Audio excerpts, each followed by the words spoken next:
அஸ்ஸலாமு அலைக்கும் ஃப்ரெண்ட்ஸ். இன்றைக்கி வீடியோவில் சிம்பிளாக ஒரு சிக்கன் கிரேவி எப்படி செய்யலான்னு பார்க்கலாமா? ஒரு பிகினர்ஸ் கூட ஈஸியாக செஞ்சிடலாங்க. 10 நிமிஷத்தில் நம்ம சிக்கன் வாங்கிட்டு வந்த உடனே நம்ம வந்து ரெடி பண்ணிடலாம். ரொம்ப ரிஸ்க் எடுக்க தேவையில்லை. இதுக்கு வந்து ரசம் சாம்பார்லாம் அவ்வளோ அருமையாக இருக்குங்க. காம்பினேஷன் அல்டிமேட் டேஸ்ட்டில் இருக்கும். இப்போ வாங்க இந்த சிக்கன் கிரேவி வந்து நம்ம எப்படி செய்யலான்னு பார்க்கலாம்.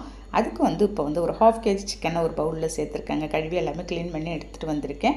அதில் 1 ஸ்பூன் இஞ்சி பூண்டு பேஸ்ட்டு சேர்த்துட்டு ஒரு 2 spoon homemade garam masala சேர்த்துட்ருக்கேன்.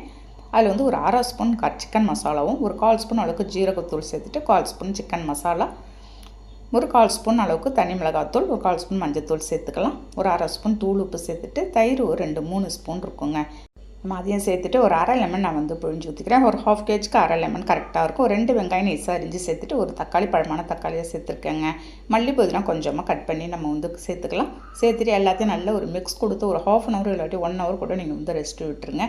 Chicken வாங்கிட்டு வந்த உடனே நம்ம எல்லாத்தையும் க்ளீன் பண்ணி இந்த மாதிரி மேக்னேட் பண்ணி வச்சுட்டோம் அப்படின்னாக்கா நம்ம செய்யும்போது ஈஸியாகவே செஞ்சிடலாம். நீங்கள் வேறு எதுவுமே போட்டு நம்ம ஆட் பண்ண தேவையில்லை. எல்லாத்தையும் போட்டு மிக்ஸ் பண்ணியாச்சு.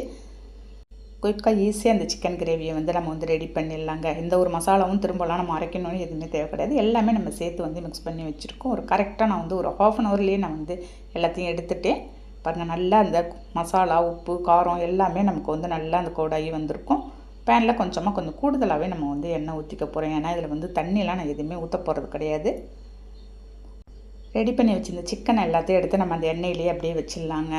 ஃப்ளேமை வந்து கம்ப்ளீட்டாக இந்த சமயத்தில் நீங்கள் வந்து சிம்மில் வச்சுட்டு நல்லா வேக விடுங்க. உள்ளே எல்லாமே நமக்கு நல்லா வெந்து வந்துடும்.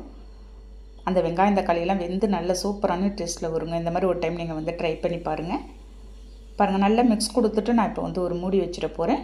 ஒரு 5 நிமிஷம் கழித்து திரும்ப ஒரு மிக்ஸ் கொடுக்கலாம். ஏன்னா நம்ம தண்ணி ஊற்றாதனால உள்ளெல்லாம் நல்லா வெந்து வந்துருக்கான்னு பார்க்குறதுக்கு 2-3 டைம் நீங்கள் ஒரு மிக்ஸ் கொடுத்துட்டு மூடி வச்சிங்கனாலே போதுங்க. கரெக்டாக நமக்கு வந்து ஒரு 10 நிமிஷத்துலேயே ரெடி ஆகிடும். பாருங்கள், திரும்ப ஓப்பன் பண்ணி பார்க்குறேன்.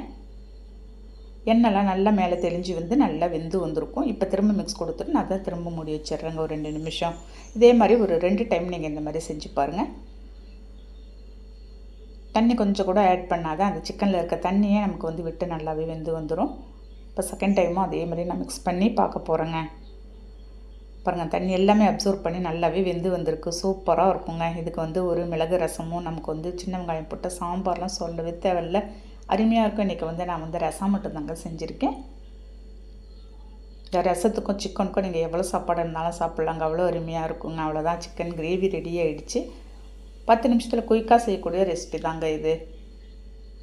எல்லாத்தையும் எடுத்து அப்படியே சூடாக எடுத்து ஒரு பவுலில் ட்ரான்ஸ்ஃபர் பண்ணிடுறேன். அப்படியே சூடான சாதத்தோட ஒரு லஞ்சுக்கு மதியம் நீங்கள் வந்து ரெடி பண்ணி பாருங்களேன். நல்லா அருமையாக இருக்குங்க. நல்லா அந்த புளிப்பு காரம் எல்லாமே சேர்ந்து சூப்பராக இருக்கும். ட்ரை பண்ணி பாருங்கள். இந்த வீடியோ பிடிச்சிருந்தா அப்படியே லைக் பண்ணிவிட்டு ஷேர் பண்ணுங்கள். நாளைக்கு பார்க்கலாம். Okay, thank you, by.